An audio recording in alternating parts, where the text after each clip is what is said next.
What's the meaning of Christendom?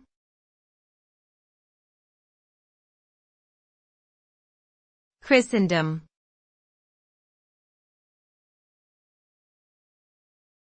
Christendom.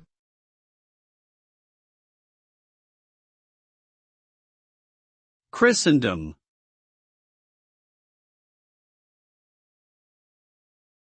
Christendom.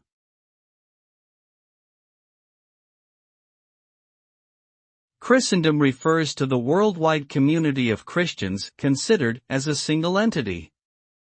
It is an all-encompassing term that includes various Christian groups, denominations, and churches sharing a common faith and belief in Jesus Christ as the Son of God and Savior of humanity.